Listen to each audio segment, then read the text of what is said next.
નમસ્કાર. વક્રતુંડ મહાકાય સૂર્યકોટિ સમપ્રભ નિર્વિઘ્નં કુરુ મે દેવ શુભ કાર્યે સુસર્જા શુભ કાર્યે સુસર્જા. આજે ભગવાન ગણેશની ગણેશ ચતુર્થી છે. ગણેશજીને બધા જ દેવી દેવતાઓમાં અગ્રગણ્ય દેવ ગણવામાં આવ્યા છે. કોઈ પણ શુભ કાર્ય થતું હોય ત્યારે સૌથી પ્રથમ આહવાન ભગવાન શ્રી ગણેશનું થાય છે. પ્રથમ પૂજન ભગવાન શ્રી ગણેશનું થાય છે. ભગવાન ગણેશની અનેક કથાઓ વેદ પુરાણ ઉપનિષદ દર્શન શાસ્ત્રની અંદર બધે જ જોવા મળે છે. ભગવાન ગણેશ શુભ દેવ શુકનના દેવ ગણવામાં આવે છે.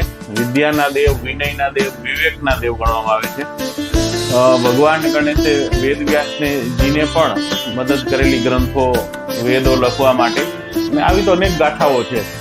ભગવાન શ્રી ગણેશની શુંઢ છે, મોટા કાન છે. તો મોટા કાન એવો સંદેશ આપે છે કે લોકોનું ખૂબ સાંભળો, પણ સાંભળ્યા પછી તમે તમારી ચાલ જે છે, તમારું જે ગંતવ્ય છે એ ચેન્જ ન કરો.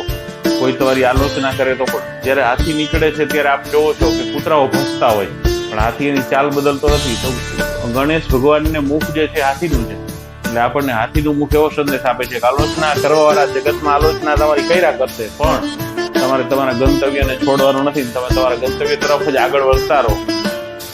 એમનું મુખ સૂંઢથી ઢકાયેલું છે. તો એ મુખ જે સૂંઢથી ઢકાયેલું છે એટલે એવું આપણને કહે છે કે ખૂબ વધુ સાંભળો મોટા કાન રાખીને, પણ બોલો ઓછું, એવો એ સંદેશ આપે છે. એટલે આવું તો એમનું જીવન દર્શનમાંથી આપણને દર્શન થાય છે કે કેવું જીવન જીવવું, કેવી રીતે રહેવું. અને પ્રથમ પૂજ્ય છે એટલે આપણે એમના જીવનમાંથી પ્રેરણા લઈએ. ભગવાન શ્રી ગણેશનો ચતુર્થીનો દિવસ આપણા સૌ માટે શુભ રહીએ, ખૂબ આનંદ મંગલ રહીએ, કંઈ રહીએ, આપણા જીવનમાં ખૂબ આગળ વધીએ. ભગવાન ગણેશને આપણે પ્રેરણા સ્તોત્ર બનાવીએ. બસ એ જ.